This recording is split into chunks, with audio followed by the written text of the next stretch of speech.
Taigi konkurso sukurta Kauno rajone nugalėtojai įmonė Technogaja. Sveiki.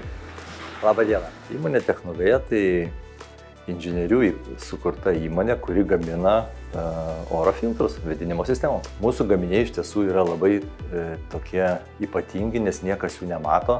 Tai yra vartotojai dažniausiai nežino apie jų egzistavimą, bet jų tikrai reikia, nes tai yra orą valantis filtrai. Ir jie yra sumontuoti vėdinimo sistemose, ar tai namuose, ar tai parduotuvėse, ar salėse, arenose ir taip toliau. Mūsų filtras buvo pirmasis tai sukurtas naudoti dažymo kamerose, dažyklose, autoservisuose ir baldų įmonėse, kad filtruotų orą, kuris ateina iš lauko nuo grubių dulkių ir paskui filtruotų išmetamas dažų dulkių daleles. Tai čia buvo mūsų pirmieji tokie gaminiai grubaus filtravimo, o paskui įmonė plėtėsi ir galėjom jau gaminti smulkaus filtravimo, kurios jau užtikrina gyvenamųjų arba, sakykime, visuomeninių pastatų oro kokybę. Svarbią vietą filtrai užima ligoninėse, kaip pavyzdys Kaune yra tikrai keletas stambių gydymo įstaigų, taip pat ir kitose Lietuvos dalyse, ir Vilniuje, ir Šiauliuose, ir Panevėžyje visi naudoja mūsų filtrus tiek operacinėse, tiek laboratorijose, tiek vadovų kabinete. Visur.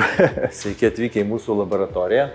Čia yra oro filtrų testavimo įrenginys, taip vadinamas tunelis, kuriame testuojamos ir žaliavos, ir gatavi gaminiai. Būtent šito tunelio dėka ir yra sukurtas šitas unikalus gaminys, kuris turi nominacija pagaminta Kauno rajone. Tai štai mūsų pasididžiavimas, mūsų gaminys, taip vadinamas kišeninis filtras, su itin didelės talpos filtravimo medžiaga ir didžiuojamės, kad tai yra pagaminta būtent Kauno rajone. Mes nesame maža įmonė, jau ir Europos mastu esame reikšmingas žaidėjas. Teisybės dėlei reikia pasakyti, kad filtravimas yra ta verslo rūšis, kur tikrai yra populiari ir yra tikrai Europoje labai stambių gamintojų, kurie generuoja po 1-2 milijardą eurų apyvartos. Mes dar tiek nepasiekėm.